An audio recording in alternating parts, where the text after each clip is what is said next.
After months of contentious debate, marathon protest, that controversial childhood vaccination bill passed through the state House of Representatives very early this very morning.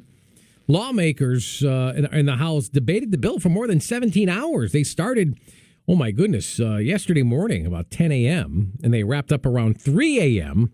this morning. It passed the House of Representatives with a 90-53 vote. Good morning. Gary Byron here at 8:11, 11 after 8 o'clock on this Tuesday, the 20th of April. Glad to have you on board. Our next guest into the Daily Connerton Memorial Company interview chair is a former colleague of mine. Boy, I think we were in the House together, and then my second term, he ran for state Senate. And, of course, he won handedly, where he's been ever since. Really down-to-earth guy, all-around cool dude. He is State Senator Eric Berthel. Eric, how are you this morning, my friend? Good morning, Gary. I'm great. It's a beautiful spring day. It is. Here in Connecticut and in Litchfield County. It's I think we just topped 50 degrees on our way to 70. It's a good day to be out and about, I guess. And, don't get too used to it, though. It's gonna rain tomorrow and won't get out of the 40s on Thursday. So. I saw that. Well, that's April, right? That's April. If you don't, and New England in general, if you don't like the weather, wait a minute, and it'll change. But listen, we have not yet found a way to tax air. No. There's the Clean Air Act. When you renew your registration. That is true. There is a Clean Air Act, so I guess we do tax air, but we have not yet taxed sunshine or warmth of air. You know, I envision maybe under the crazy things that are going on under the dome right now, we might see. You know, it goes over 70, we all have to pay an extra $1 or something. Shh! Don't say that too loud. The Dems may hear it. The Dems. So I obviously was listening. I heard some of your prior guests and your lead-in here. The religious exemption bill passed out of the House this morning in the wee hours of the morning. You know, you remember we do the worst things under the cover of darkness. That's right. In Hartford, and this would be a fine example. We will get that bill in the Senate at some point. We are not scheduled, as far as I know at this point, to be in this week at all. But I suspect you will see a similar debate. And sadly, I think you'll see a similar outcome in the Senate chamber. This is, and I don't think that's why we wanted to chat today. We'll probably have lots and lots of time to chat about this with me and others going forward. But, the biggest piece that the most egregious piece for me is that an education of a child in Connecticut is protected constitutionally. And I don't think that the legislature has the ability to just go and make that constitutional change. So I suspect that despite all of these hours of debate and despite good arguments, I guess I'll say in fairness to the process on both sides of the issue, that this ends up tied up in courts and in the high court and possibly down to Washington at some point into the Supreme Court, to be vetted out. We make a lot of accommodations for a lot of other things in Connecticut at our public schools, and it seems reasonable that we should be able to do that here, and we're not. And I'll leave it at that. In terms of this discussion, I don't want to give away all my floor speech. No, well, let me tell you, we've actually had that discussion on and off the air this morning, where we don't even know if it's constitutional. You're going to deny a kid his rights because of a public of a free. Well, I shouldn't say free. The taxpayer pays for it, but a public education because he's got a religious reason of why he or she cannot be vaccinated. Ooh, I smell lawsuit written all over it, and I smell a loss for the state of Connecticut. Yeah, me too. And I think it goes, we could wind it backwards just one or two steps from that. And because it's exactly right. I look at my days on the Board of Education here in Watertown when we used to go through. I was vice chairman of that board for my entire time, or just about my entire time, and I used to preside over expulsion hearings. You have a child that's done something that very clearly violates policy and or was dangerous, and there's a process for removing a child from school. But that child who might have done something, and we didn't have this happen in Watertown, but might do something as egregious as bringing a firearm into a school building, right? which we know would be very dangerous. Because a child's not supposed to possess a firearm. There's a whole bunch of reasons why. But at the end of the day, when we expel that child from school, we guarantee them that they'll be educated. And that's done through a tutor, that's done through alternate means. What this bill, unless I've misunderstood something, what this bill says essentially is not only are we going to not allow your child in school, but we're saying you're not eligible. You're not eligible for an education anymore. And that's just fundamentally wrong. And we have this whole piece of your rights to freedom. And this is a serious infringement on freedom and serious infringement on what we are supposed to do as a state and a nation in ensuring the best things for our children. This is not doing that. And if we had hundreds of thousands of children in Connecticut that were claiming this exemption, I think we might look at it a little bit differently and say, okay, we have to figure out how to make this work. What we've done is we're now alienating whatever the number is, and Representative Dubitzky spoke to this, whether it's one kid, 1,000, 2,000, 8,000, whatever, 30,000. We're now going to specifically alienate these children and deny them. We're going to deny them their constitutionally given right to a public school education. Wrong on lots and lots of fronts. And again, Gary, I think we end up with very expensive lawsuits, and I think the state of Connecticut loses on this one at the end of the day. So when that's brought up and when that's addressed on the floor, what were the Democrats' rebuttal to that? Because quite frankly, I don't know how you can rebut that. You know what? I'll be perfectly honest. I did not watch much of the House debate. I think the argument is that they feel we have this responsibility to protect every child from these various diseases. And look, I'll be perfectly honest as well. My children are fully vaccinated and immunized. Sure. And so am I, for that matter. Yeah. And I'm an old guy now, right? But so I understand that vaccines work. I understand that that they have a place in society. But what I cannot accept and will never accept is that the government does not have the right to force you to do something to your child, to force you to vaccinate your child. This isn't wearing a seatbelt. This is not, putting a kid in a car seat. This is very, very different. This is injecting something that into a child that you may not agree with. And the government is now, at the expense of your child's education, is going to say, well, if you don't think you should do this because of a religious belief, we're not going to educate your child. And I think that was the obviously the debate. But the argument from the people who are in favor of doing this is that they have a right to protect every child. Well, yes, that's right. You do have a right to a responsibility to protect every child. But that includes the child that doesn't want to get vaccinated as well because of their religious exemption. You have an obligation and a commitment to protect that child as well. And that's what seems to be missing from the dialogue as I see it. But I look forward to for better or worse, I look forward to the bill in the Senate. Maybe there'll be some moment of clarity and they won't call it. We are speaking with State Senator Eric Berthel. Well, that's an interesting point where maybe they just won't call it. I don't think that it's going to go that direction. I do think they're going to call it. But I suppose, should we continue this consultation about the constitutionality of it and denying a child from their public education?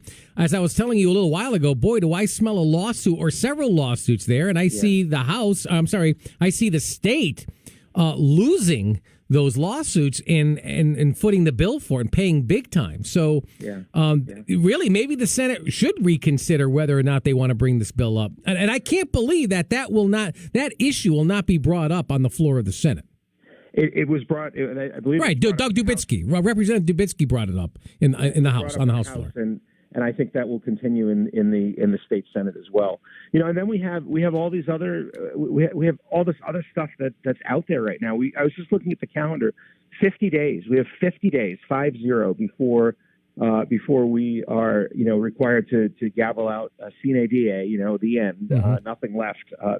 I suspect that we will probably see a special session be ordered for some of these issues that will not get resolved in the next 50 days. But it's not a lot of time, and there's a lot of really big bills and a lot of really damaging bills that that our colleagues on the Democrat side of the building want to bring. So let's discuss one of those. I was reading in the Hartford Courant over the weekend that your colleague on the other side of the political aisle, Senator Gary Winfield, was saying that the recreational marijuana bill will will not even see the light of day should the Black and Latino the Black and Latino caucus have a lot to do with whether or not that bill will even get called or not. Yeah, there's a very interesting dynamic that has formed with regard to this bill and as a result of the Black and Latino caucus. And I've always been of the opinion, and I'm in my 7th year up there. We respect all viewpoints. We don't have to agree. We can vehemently disagree on stuff, but we respect all viewpoints.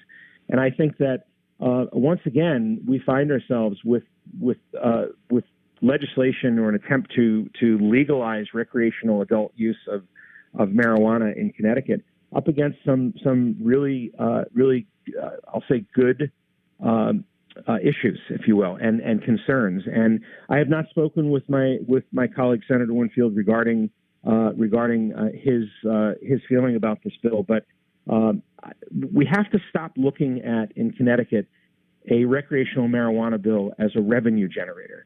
And I think that may be the outcome, right? If we ever pass this bill, and we will generate tax revenue because we will really, tax the heck out of it at the end of the day. And, just like we do to a lot of the other sinful things that we buy, like alcohol and tobacco and whatever. But I think we have to look more at the societal impact of recreational marijuana. It's a very different experience, I guess I'll say, from people smoking a cigarette or having a drink, with alcohol.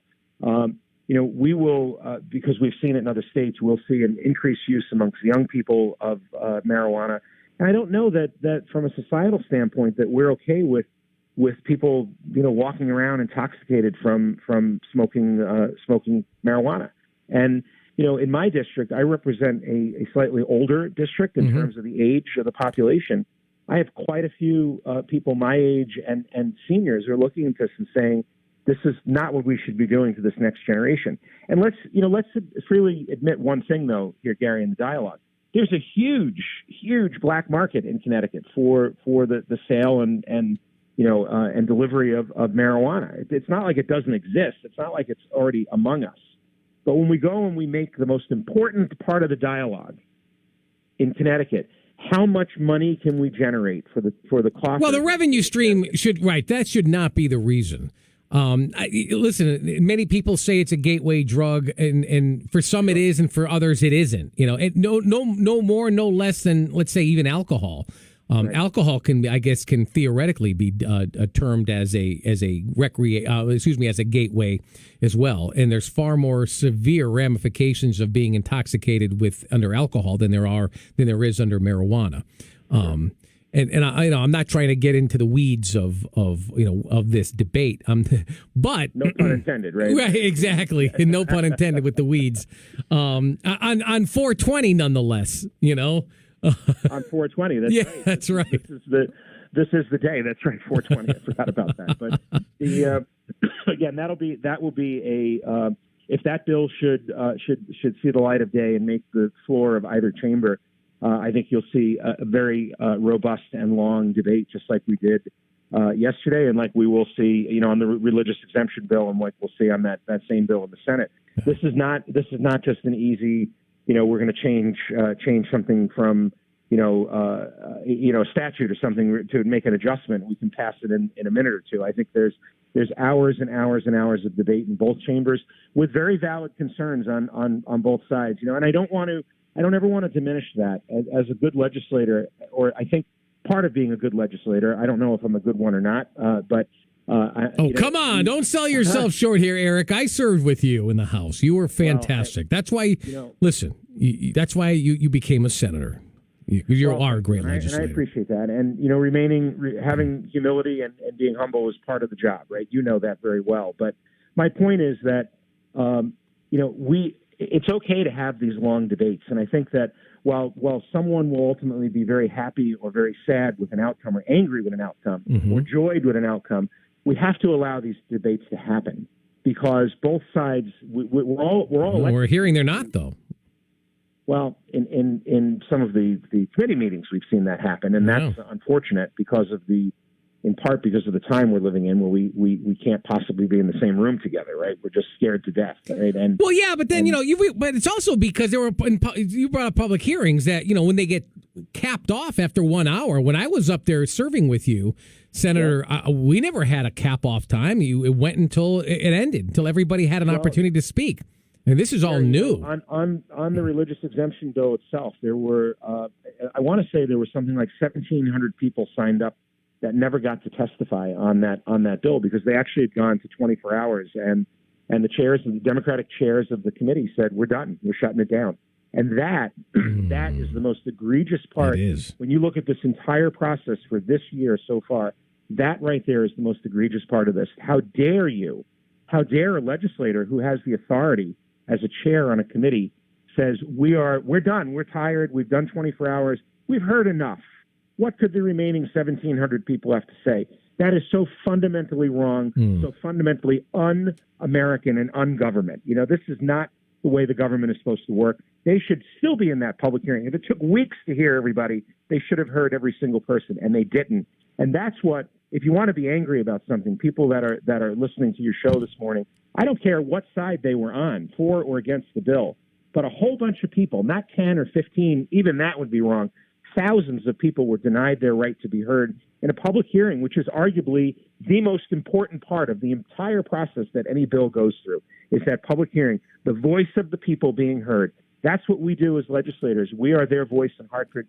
And then we allow them to come in and tell us how they feel in public hearings. I couldn't have put that. Painful what was done. You're right, and I couldn't have put that better myself. And I think the majority party in our state legislature in both chambers forgot who elected them and who put them in there and what their function is. They're there to represent people. And when you start stifling the very people that you're representing, you're stifling due process. You're stifling really what makes this country so fantastic. And that's scary. That's a scary precedence that they've set. Listen, well, it's broken. And those people that do that, the legislators that do that, and think that that's okay. Those are the people that in November of next year, the people that are represented by those legislators that chose to make those type of decisions need to think twice about whether or not that's the person they want to send back to Hartford who denies their great question. That's a great point.